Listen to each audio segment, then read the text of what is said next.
bombastic side-eye, criminal offensive side-eye.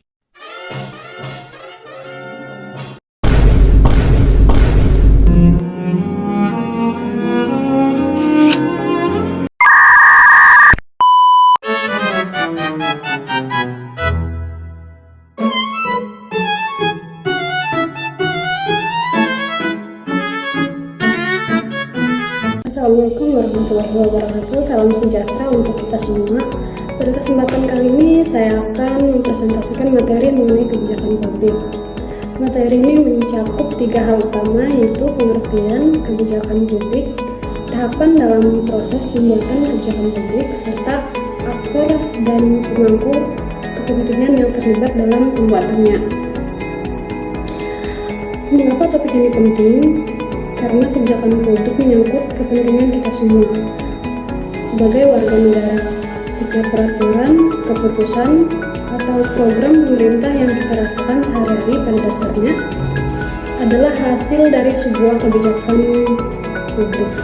Dengan konsep ini, kita bisa lebih kritis melihat bagaimana pemerintah bekerja, sekaligus mengetahui peran masyarakat dalam mendukung maupun mengawasi kebijakan. Yang kedua, pengertian kebijakan publik. Pertama, mari kita pahami dulu apa itu kebijakan publik. Secara sederhana, kebijakan publik adalah segala bentuk keputusan atau tindakan yang dibuat oleh pemerintah untuk menyelesaikan masalah publik atau memenuhi kebutuhan masyarakat. Misalnya kebijakan tentang pendidikan gratis, subsidi kesehatan, atau pembangunan infrastruktur jalan. Menurut Thomas R. Dye, seorang ahli kebijakan publik adalah what government chose to do or not to do, artinya apa yang dipilih pemerintah untuk dilakukan maupun secara tidak dilakukan. Jadi kebijakan publik tidak selalu berupa tindakan nyata, tetapi juga berupa keputusan untuk melakukan sesuatu. Kebijakan publik memiliki beberapa ciri utama. Pertama, kebijakan ini dari lahir dari pemerintah sehingga berbeda dengan aturan organisasi atau perusahaan. Kedua, kebijakan publik bersifat mengikat seluruh masyarakat karena memiliki dasar hukum. Yang ketiga, tujuan utama adalah untuk kepentingan umum, bukan untuk kepentingan individu atau kelompok tertentu. Dengan kata lain, kebijakan publik adalah instrumen negara untuk menghadirkan solusi atas persoalan masyarakat, sekaligus menjaga keteraturan sosial dan meningkatkan kesejahteraan. Tahapan pembuatan kebijakan publik. Selanjutnya kita masuk ke bagian yang cukup penting, yaitu tahapan pembuatan kebijakan publik. Proses ini biasanya disebut dengan policy cycle, yang menggambarkan langkah-langkah sistematis dari awal sampai akhir. Ada 5 tahap utama yang bisa kita perhatikan. Tahap pertama adalah identifikasi masalah. Pada tahap ini, pemerintah berusaha mengenali dan mengidentifikasi persoalan yang sedang dihadapi masyarakat. Tidak semua masalah bisa langsung menjadi agenda kebijakan. Hanya masalah yang dianggap penting, mendesak, dan berpengaruh luas biasanya diprioritaskan. Misalnya, tingginya angka pengangguran, meningkatkan polusi udara, atau kurangnya akses layanan kesehatan di daerah terpencil. Tahap kedua adalah formulasi kebijakan. Setelah masalah diidentifikasi, langkah berikutnya adalah merumuskan alternatif solusi. Dalam tahap ini, para perancang kebijakan akan mengkaji berbagai kemungkinan, menghitung biaya dan manfaat, serta mempertimbangkan dampak jangka panjang. Misalnya untuk mengatasi pengangguran, apakah solusinya pelatihan kerja, penciptaan lapangan kerja baru, atau pemberian kredit usaha rakyat? Tahap ketiga adalah adopsi kebijakan. Pada tahap ini, dari sekian banyak alternatif yang sudah diformulasikan, dipilih satu atau beberapa opsi yang dianggap paling tepat. Adopsi biasanya dilakukan oleh lembaga yang memiliki wewenang, seperti Presiden, DPR, Kementerian, atau pemerintah daerah. Tahap ini sering melibatkan proses politik lobby, bahkan tarik ulur kepentingan. Tahap keempat adalah implementasi kebijakan. Inilah tahap di mana kebijakan benar-benar dijalankan di lapangan.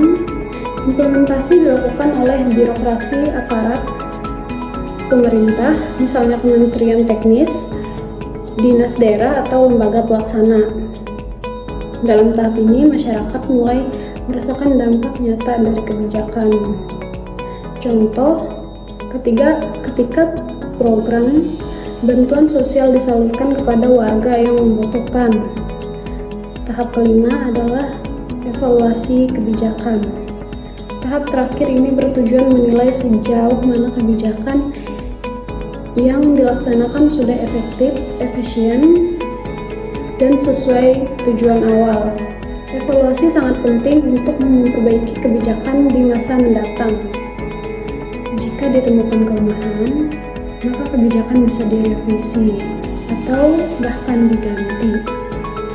Misalnya jika program pelatihan kerja yang berhasil menurunkan angka pengangguran, maka pemerintah perlu meninjau kembali strategi yang digunakan.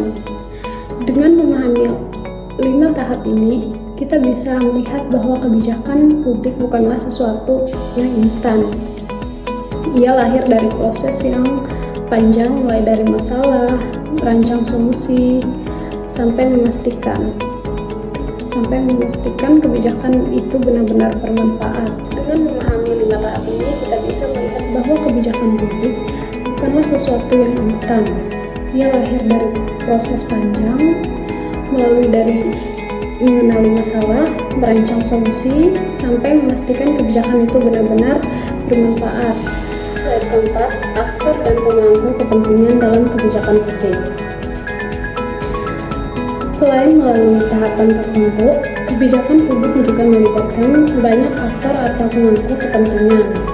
Tidak hanya pemerintah, tapi juga pihak lain yang memiliki kepentingan dalam prosesnya. Dari sisi aktor pemerintah, ada presiden sebagai pemegang kekuasaan eksekutif, DPR sebagai pembuat undang-undang, kementerian dan lembaga negara menjalankan kebijakan, serta pemerintah daerah yang melaksanakan kebijakan sesuai kewenangannya.